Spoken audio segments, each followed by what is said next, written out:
Helen, I need to talk to you!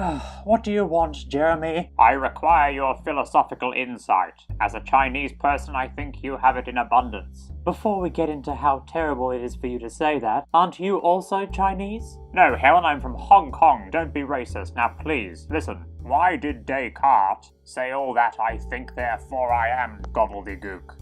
It doesn't make any sense to me. It doesn't make any sense to me how you assumed I must know about Descartes because I am from China. Well, this time, by pure coincidence, I do know about Descartes. He believed his previous beliefs were unfounded, based upon flimsy justifications and unreliable sensory information. So he came up with a belief upon which to base all his future beliefs, after abolishing his previous ones, of course. And that was, I think, therefore I am. For upon that, you can base further beliefs. Helen, I'm going to cut you off there because you're not speaking the Queen's Cantonese. Let me ask you a different question. Why on earth did Descartes feel like I think, therefore I am was an adequate belief to base all his other beliefs upon?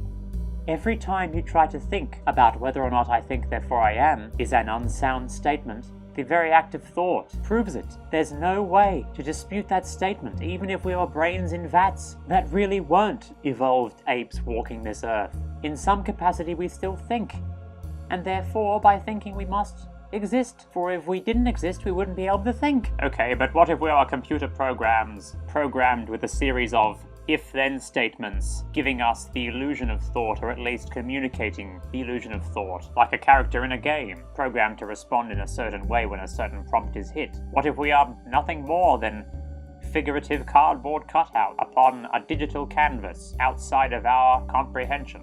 Well, in a case like that, it could be argued that we are still thinking a rudimentary style of thought, even if we are just programs executing code.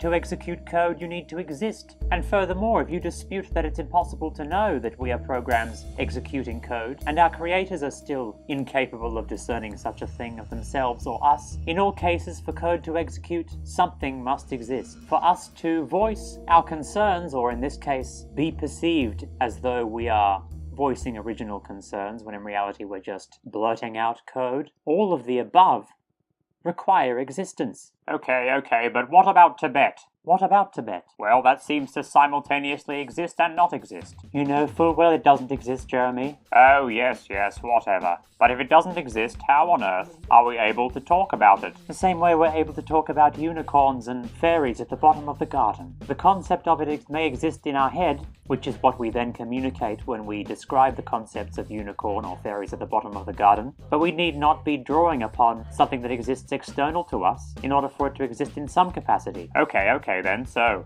if Tibet exists in my mind, then it does exist, yes? Why, yes, I suppose it does, but only internally, only in your own mind. Yes, but it does exist, does it not? But yet it does. Well, I guess Tibet exists then. No, it doesn't. Well, you just said it did. No, but look, never mind. Just leave me alone, okay? I'm trying to have a lovely night on the town and you're coming to me with these questions. You follow me all the time. Well, of course I do. You asked me to follow you on Instagram. Well, not that. I mean, in real life you're following me. Yes, I'm following you on Twitter as well. What's your point? I just mean... Fine, I'll read your damn blog.